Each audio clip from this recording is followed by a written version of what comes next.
जानेंगे कि सर्वनाम किसे कहते हैं और सर्वनाम के कितने भेद होते हैं। संज्ञा के स्थान पर प्रयुक्त शब्दों को सर्वनाम कहते हैं। सर्वनाम के 6 भेद होते हैं। पुरुषवाचक सर्वनाम, निश्चयवाचक सर्वनाम, अनिश्चयवाचक सर्वनाम, प्रश्नवाचक सर्वनाम और संबंधवाचक सर्वनाम, निजवाचक सर्वनाम।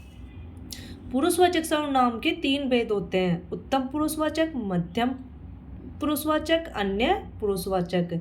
उत्तम पुरुषवाचक में प्रयोग करने वाला और लिखने वाला वक्ता अपने लिए करता है, जैसे कि मैं, मेरी, हम, हमारे, मुझको, मैंने आदि। मध्यम पुरुषवाचक सर्वनाम में लिखने वाला और बोलने वाला दूसरों के लिए करता है, सुनने वाले और पढ़ने वालों के लिए, जैसे कि तू, तुम, आप, तुम्हारा, आपने, मैंने आदि। ठीक उसी प्रकार अन्य पुरुषवाचक सर्वनाम, अन्य पुरुषवाचक सर्वनाम बोलने वाला किसी अन्य व्यक्ति के लिए, किसी तीसरे व्यक्ति के लिए प्रयोग करता है, जैसे यह, वह, वे, उसकी, उन्होंने, उसने, उन्हें, उनका आदि।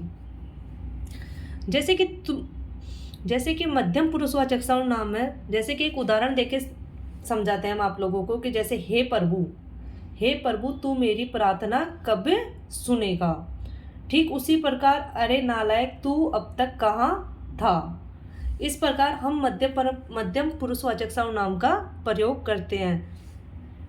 दूसरे नंबर का आता है निश्चयवाचक सर्वनाम। निश्चयवाचक सर्वनाम में कुछ शब्द ऐसे होते हैं जैसे यह, वह, ये मतलब जैसे निकटवर्ती शब्दों के लिए, दूरवर्ती शब्दों के लिए प्रयोग किया जाता है। जैसे उदाहरण के आधार पर हम समझाते हैं कि यह अच्छा है, वह नहीं है। और निश्चयवाचक सर्वनाम में जैसे कि यह कौन है, वह तो अशोक है, इस कलम को देखो ये कितनी सुंदर है। यह अच्छा पास के लिए और वह नहीं है। दूर के लिए वह शब्द का प्रयोग किया जाता है और पास के लिए यह शब्द का प्रयोग किया जाता है। ठीक उसी प्रकार अनिश्चयवाचक सर्वनाम आ जाएगा तो उसमें देखना कि कुछ, कोई, किसी, कई शब्द ऐसे आते हैं कि जिसका प्रयोग किया जाता है, जिसकी कोई निश्चितता ही नहीं होती है। निश्चयवाचक सर्वनाम में तो निश्चित होता है, हर चीज़ निश्चित होती है, हर शब्द निश्चित होता है, लेकिन अनिश्चयवाचक सर्वनाम में कुछ भी निश्चितता नहीं होती है। जैसे कि स्कूल में कुछ भी खा लेना, संभवतः कोई आया है, संभवतः पता नहीं है, निश्चित नहीं है कि संभवतः कौन आया है, तो इसमें आएगा कि संभवतः कोई आया है। हम किसी को कुछ नहीं बिगाड़ सकते, हम किसी का कुछ नहीं बिगाड़ सकते। ऐसे शब्द जिनका वो निश्चित नहीं है, ऐसे शब्दों का प्रयोग किया जाता है। प्रश्नवाचक शब्द जिसमें प्रश्न लगा हो, जैसे हम पूछते हैं कि कौन है, क्या कर रहा है, कैसे क्या कर रहा है। जैसे हम प्रयोग करेंगे कि देखो बाहर कौन आया है, हम सब घूमने जा रहे हैं, घर पर कौन रहेगा, आप खाने में क्या लोगे। ऐसे शब्दों का प्रयोग प्रश्नवाचक सर्वनाम में करेंगे। ठीक उसी प्रकार संबंधवाचक